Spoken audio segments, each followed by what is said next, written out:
On now to our other big focus today, another day and another report of a horrific crime against a woman. In this case, a 7-year-old child, a girl, in the national capital. The 7-year-old was raped at an MCD primary school in the outer Delhi area in Mongolpuri. The incident happened yesterday afternoon. The girl's family lodged a formal complaint today. The girl has been badly injured and is in hospital. As many as 300 to 400 people had gathered outside the hospital and were sloganeering against the police. The police had to resort to a lathi charge to control the mob. The police have been rounding up all male members of the school and have detained a guard and a couple of male teachers for questioning as well. But there was a great deal of violence in Mongolpuri. We'll talk about yet another rape in the national capital, a 7-year-old child being the victim this time. We'll talk about that in just a few moments. But my colleague Sonal Mehrotra joins me now from Mongolpuri, an area which is extremely tense. Very briefly, Sonal, run us through what happened there today once news of this broke. Well, Vishnu, what you see behind me in the scenes here right now at this time are very different from what we saw in the morning. When I came here in the morning, there were around 500 people sloganeering very, very angrily against the police, shouting slogans, demanding justice. In all these protests, I saw a lot of women, a lot of mothers who were basically very angry about how kids are not safe even inside schools now. While they were doing all of this, we know there were some lumpen elements who were even pelting stones at the police, and to get them aside, which they had blocked both the entire road which goes through the hospital where the girl is in currently, and they were pelting stones. They destroyed public property, both buses, some PCR vans also, to the extent that police had to resort to extensive lathi charging and also fire several rounds of tear gas shells. My camera person Manu will now pan and show you, what has remained of the protest that we saw in the morning. Broken pieces of glasses, stones which were pelted in the morning, heavy police deployment even at this time to ensure that this area which saw a lot of intense activity right in the morning does not come back.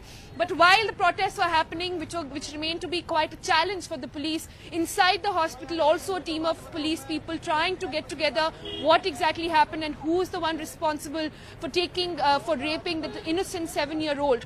Now the police got 3 people. They had got hold of 3 people from the MCD hospital, and they got her in front of the girl to try and ask her to identify. She refused to identify. She basically did not identify any of them and said they weren't the culprits. But also understandingly, Vishnu, she's a minor girl. She's just 7 years old in class 2nd, and she is very traumatized.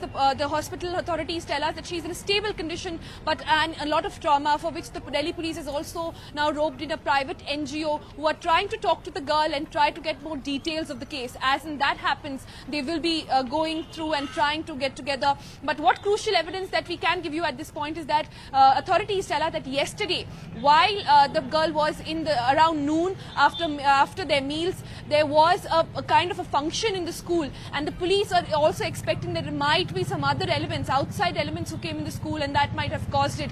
So that front being investigated.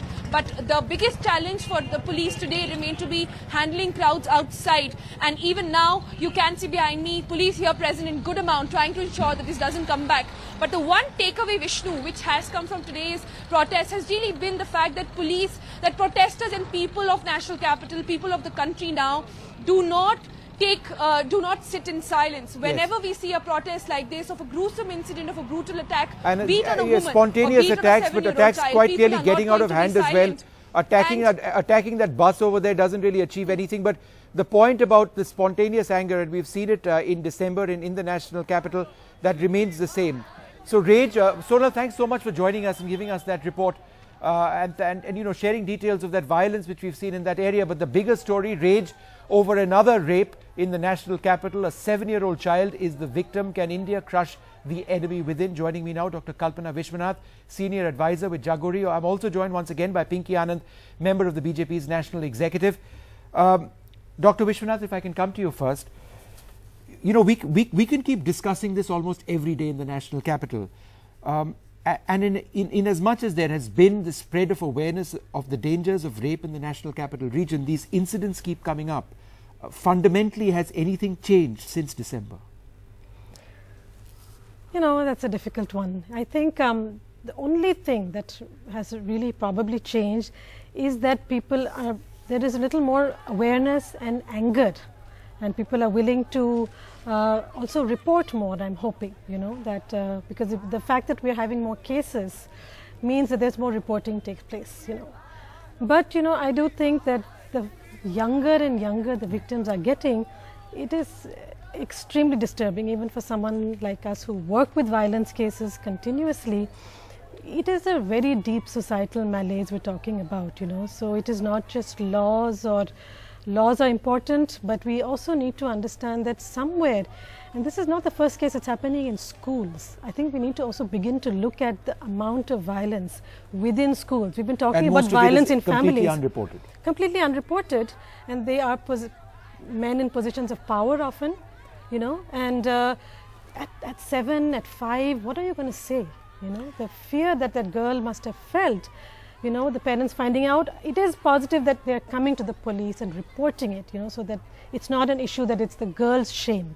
It is clearly an issue. It's a crime. And I think this is something one needs to constantly keep saying. These are criminal acts that need to be addressed.